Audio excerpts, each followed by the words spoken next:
Hello everybody, my name is Benny and I'm the Fool's Apprentice. So, this video is a long time coming from the last video I posted.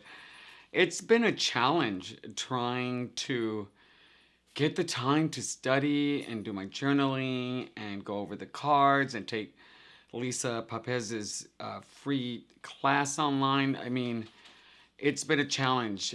The challenge is it just sometimes feels like I don't have enough time in the day to do everything that I need to do to take care of me, my home, work, my dogs, and then find the time to do tarot, on top of everything else. And part of taking care of me is self-care. Relaxing, getting enough sleep, going out with friends, watching TV, all the things that I do that allows me just to decompress from the stressors of life.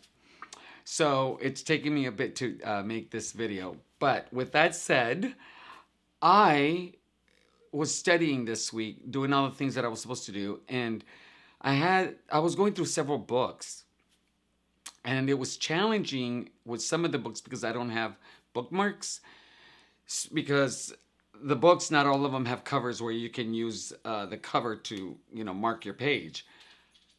I went to Amazon, I looked up bookmarks, and to my surprise, they had tarot card bookmarks, magnetic ones, and they're actually really cute.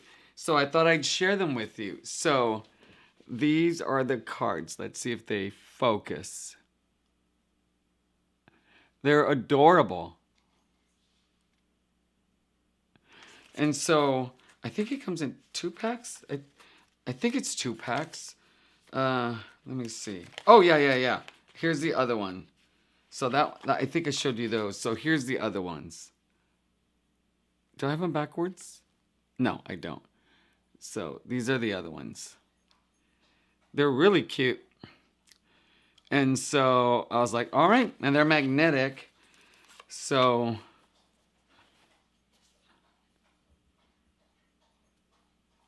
they just stay closed. So we'll see how that works. They don't seem very strong. But, oh, you know what? Let me bring out a book. Let's see how this works. All right. So I'm going to go to a page that I have been working on. Oh, okay. It works. Okay, good. All right. So I got them on Amazon. They were pretty cheap. I actually don't know how much I paid for them. It was like it was less than $10, I'm sure. So if you're looking for some bookmarks, those are some really cute ones. So today what I want to talk about is my studies with lesson 3. The last episode I talked about my experience with lesson 3, what I liked, the homework. And I did some of the homework. I actually did. That's why it took me a long time to do this video. And I'm not even finished with the homework. I have 4 more cards to go. So I want to talk about my studies with lesson 3 after I finished, and then my experience with lesson 4. So this video is twofold.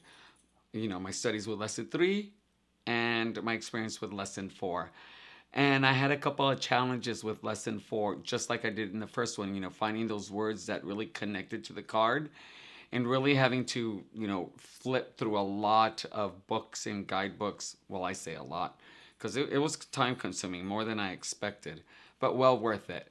And I'll show you what I'm doing, which I really am liking. And so I'll explain that a little bit more. So give me a little bit. I don't know if you noticed my Halloween. I'm going to be doing Halloween. So there's my witch and my little bats. And then every holiday I'll do something like that. So we'll see how it goes. All right. Anyways, I'll talk to you in a minute.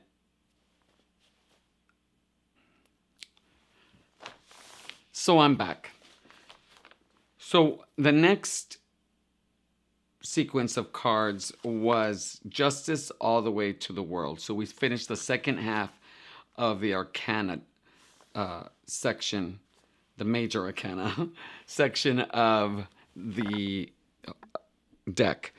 So the first half actually went pretty good overall, I think. I one of the things I didn't do on purpose was I didn't show you all the words that Lisa provided. I felt that if I did, it kind of took away from the experience you would have with her lessons. So I only showed a few. And so I'm going to do the same thing with these cards. I'm just going to, really talk about the ones that I really struggled with. So let me get my notes out and see which ones I really struggled with. And where are my notes? Let's see. Okay, so here are my notes. Let me put this away. So there isn't much difference between the first or the third lesson compared to the fourth lesson, except for I think she got a rhythm going, and so she was a lot more concise. She went right through the cards and didn't elaborate as much when it came to why she picked the word. I mean, she provided some context, but it wasn't as in depth as the first half, which was fine because I got what I needed during that time that she spent with us on lesson 4. And I will tell you a couple of things. There were a couple of cards that I struggled with quite a bit. I had to go through a lot of books, and I'll really talk about the one that I really, really was kind of stuck with. But, she went through these, and, for justice, the way she was explaining it was, oh, you know what? Let me zoom in. Sorry. All right, let me see if I can zoom in a little bit more.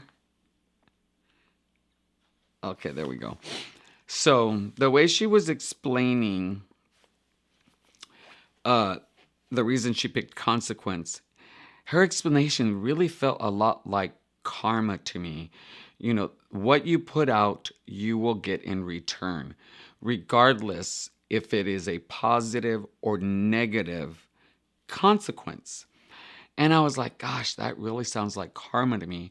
And I really believe in karma. I think whatever you put out into the world will come back in one way or another. And it can be something as simple as doing something nice to someone and that person providing you with a smile and making you feel good, to something negative as in being a diabetic and eating a whole bunch of sugar, and next thing you know, you have medical complications that are serious and have major negative consequences.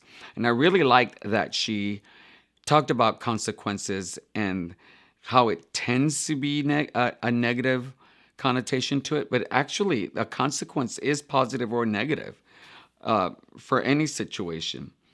And so, we went through each card, and I wish I had beautiful writing, but I don't. I mean, I just don't. In fact, I ended up approaching a friend of mine who has the most beautiful writing I have ever seen. Like, she could write a book and it would look like it was printed off a machine. It's stunning. But I said, oh, Benny, that's a little much. 78 cards, really? You're going to have her do that? And I was like, maybe not. I'd be asking a little too much, even if I took her out to lunch. So we went through each and every card and really liked the words that she used. And then I kind of got stuck with, let's see. All right, so I will tell you, to be honest, here we go. Problem number 1 for me. I still don't have a word that I truly like for the moon, but I'm going to stick with what she gave me because as of right now, it makes the most sense. Illusion. I wanted something a little bit more grounded for me, something that was easier to remember. For some reason, I'm thinking in my mind, I'm going to have a difficult time kind of remembering the word illusion. I don't know why, but I have this sense. But in reading all the books and some of the guidebooks that I have, I really had a hard time finding something different that I liked. So I'm sticking with illusion. And the great thing that I like that she gives us is the permission to change the words at any time. I kind of mumbled to that. The ability to change the words anytime we see fit. So I suspect as I work with this card, something will come up for me, something that fits better for me. And also because this card has a glossy, has gloss on it, and the writing will come off with some alcohol. So it's not a big deal when it's all said and done. I had problems with another one. Let's see. It might have been Temperance. Let's see. Give me a second.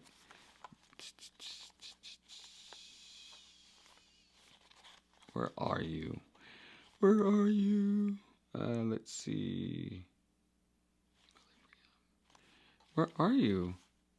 Oh, it's probably, you know what? Here we go. This has to be it. Yeah.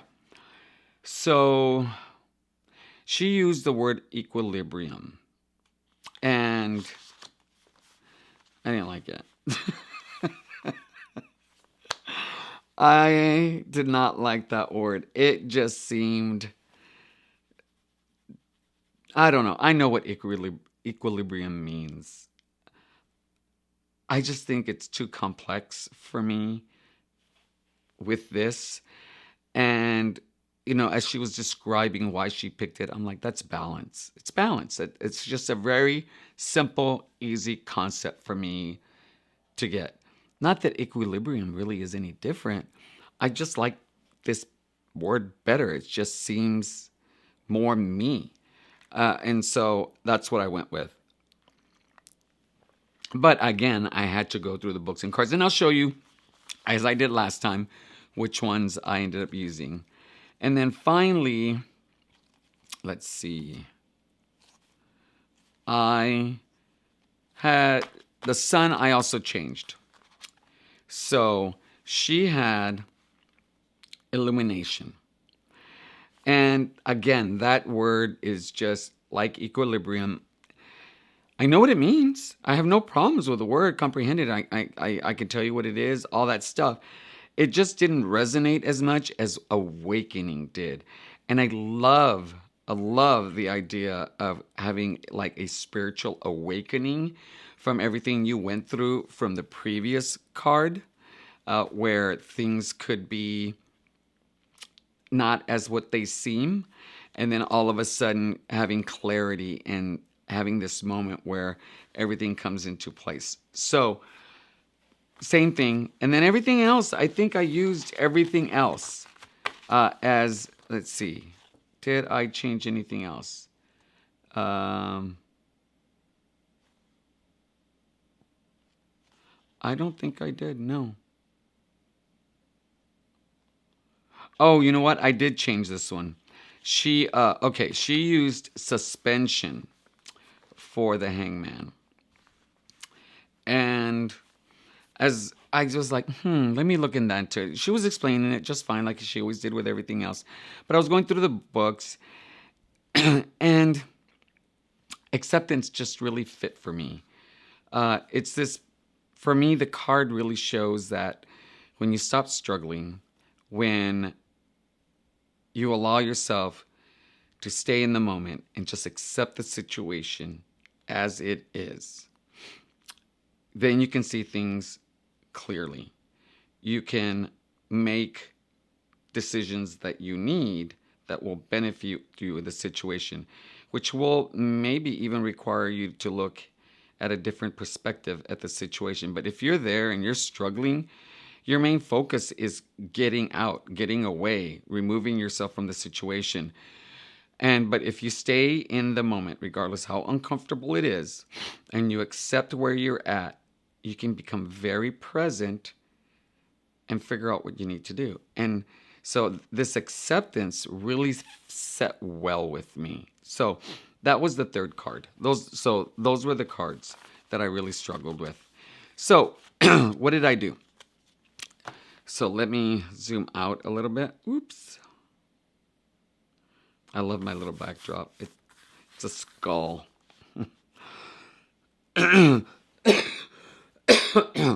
Excuse me. So I went through the books. I just, went and found each one that I needed, and like the lovers, highlighted what really stood out.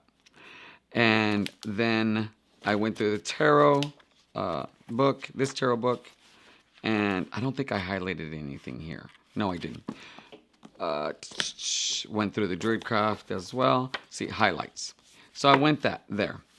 So in addition to that, when I was done, I ended up doing the homework that she suggested. So I went through these same books and I literally read everything that it talked about for each card. So when it came to the Fool, I went through all my books, all of these, plus these, plus this, to include, where's this guidebook? To include the three guidebooks, the one with the deck, and then the other two that I'm actually working with. So I went through all of those. And I didn't try to memorize anything. I just, as I was reading them, I kind of started to imagine what the Fool would be with what I was reading. I just thought about the qualities in the character and what this person was. And I imagined my own Fool. And I did this with each card. And then I came back and I just wrote just one page on each card. Just to kind of see if I got the right message. In addition, I want to see a year from now, I want to do the same exercise and I want to see how different or how similar they are, which I think will be very, very interesting. So let me read what I ended up writing for the Fool. The Fool. He is a man excited for the adventure ahead.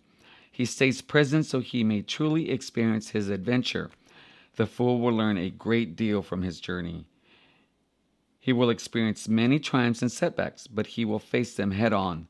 This man has the knowledge and his intuition that will guide him as he moves forward. He may not have all the luxuries most men possess, but he has exactly what he needs within the satchel and within himself. He takes a great risk, but the payoff will provide him with the wisdom he can utilize for the rest of his life. And, I actually really like that. I thought, okay, I can work with this. It really gives me an understanding of who the Fool is. And then, let's do the High Priestess as well. And let's see what I came up with the High Priestess. I actually haven't read this since I wrote it. The High Priestess. It is time to slow down and not rush forward. The need to look within is upon you. Intuition is to be recognized and developed. Be within yourself and allow yourself to develop a deeper relationship with your inner world. It is now that answers will come from this. This only will occur if you take the time to search for answers that will present themselves slowly, and patience will be needed. This inner voice, your quote-unquote sixth sense, will serve you well as you navigate through your life. It will become a companion, a weapon of sorts that will ward off ill intentions. So I think that's pretty good too, overall. And so I did this with all the cards. I still have 4 to go from lesson 3, and I haven't even started lesson 4. Just let me flip the camera around because I actually want to be able to look at you when I talk. Give me 1 second. So you can see I'm not the best reader, but nor am I the best writer. But that exercise actually really kind of helped me get into the books and get a general idea of what each card meant. And when I had to sit down, it really gave me a clear picture of who I think each card is in this moment. And I know that this will evolve into something more refined as time goes on. But I found this practice to be very, very beneficial for me. So in doing this, I feel somewhat confident that if somebody asked me about the magician, I could talk a little bit about the magician. You know, he is someone that can pull the spiritual in, and manifest it into reality. That this person has everything within to make his goals accomplishable. That it is time for action. It is a moment where, as you think about your goal and what you want to do, that you have everything you need to make it come to fruition, that you can manifest it, and it is within you and you have everything that you need for it to happen.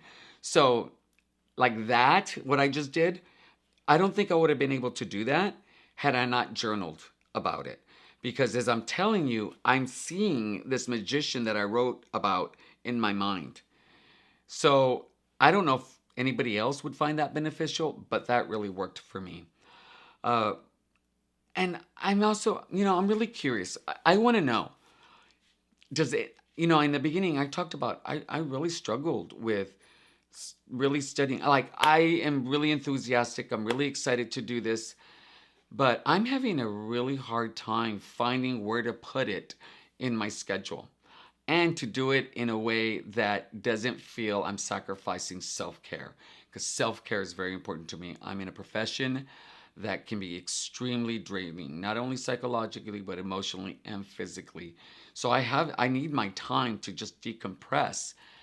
But like I said, it just doesn't feel like I have enough hours in the day. So I really would like to hear, like, if you also have those experiences, and how do you manage and what do you do? Like, where do you find the time to do it? So with that, I hope that this was beneficial. My next video when it comes to, I should have mentioned it's Lisa Papez's uh, Tarot on Training Wheels, Lesson 4. I didn't mention the name at the beginning. Of course, it'll be in the title. My next video, I don't know what it's going to be, but the next lesson 5, I'm hoping to have it within the week, meaning early next week. All right. Thank you for joining me. My name is Benny. I'm the Apprentice's Fool, and you have a good night. Bye.